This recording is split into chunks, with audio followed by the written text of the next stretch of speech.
Ia menghimbau kepada UPT agar membina hubungan baik dengan aparat penegak hukum lainnya. Terlebih-lebih pemberantasan perdagangan orang senantiasa membutuhkan kerjasama dengan instansi terkait. Yang mudah dieksploitasi itu wanita. Petugas harus memberikan perhatian khusus baik dalam penerbitan paspor maupun pada saat keberangkatan, kata Silmi. Silmi juga berpesan agar seluruh jajaran imigrasi mengantisipasi tindak perdagangan orang ke negara Malaysia, Vietnam, Kamboja dengan melakukan profiling mendalam terhadap permohonan paspor, terutama kepada permohonan wanita dan juga pada daerah-daerah yang menjadi kantong pekerja migran Indonesia.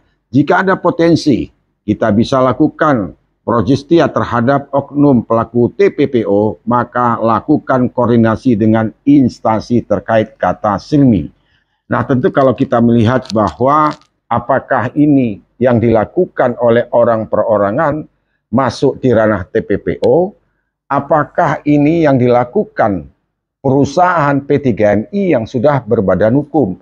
Nah, tentu harus bisa dipisahkan antara TPPO ataupun perusahaan P3MI yang menempatkan warga negara Indonesia yang tidak melakukan aturan atau undang-undang nomor 18 tahun 2017.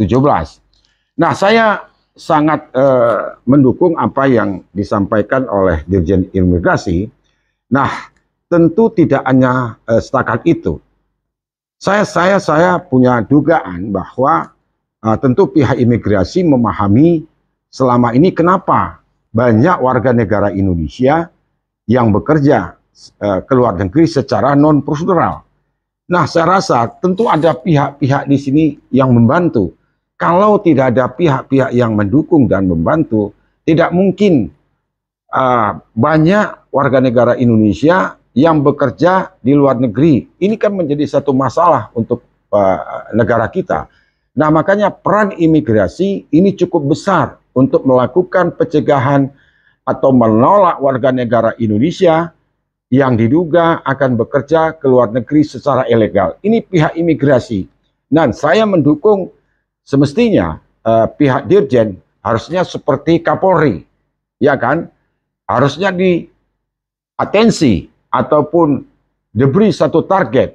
Nah, kalau tidak bisa, seandainya bisa mencegah yang diduga warga negara Indonesia yang ingin bekerja secara ilegal, baik itu melalui darat, baik itu melalui pelabuhan, baik melalui udara, harusnya diberi sanksi terhadap petugas oknum PMI yang meloloskan warga negara Indonesia secara ilegal. Ini perlu ketegasannya Pak Dirjen, Pak Silmi. Semoga kita betul-betul serius apa yang diarahkan oleh Presiden kita, basmi dan cegah warga negara Indonesia. Jangan sampai ada oknum-oknum ataupun orang per orang yang melakukan tindak pidana perdagangan orang atau perusahaan-perusahaan yang menempatkan warga negara Indonesia secara ilegal. Sekali lagi kami dukung Pak Dirjen. Semoga Pak Dirjen bisa menindak terhadap oknum imigrasi yang nakal, yang ikut serta atau membantu meloloskan warga negara Indonesia bekerja secara melawan hukum. Terima kasih. Saya Heri Darman, selaku Ketua Umum Perpemindo. Wassalamualaikum warahmatullahi wabarakatuh. Semoga bermanfaat. Terima kasih.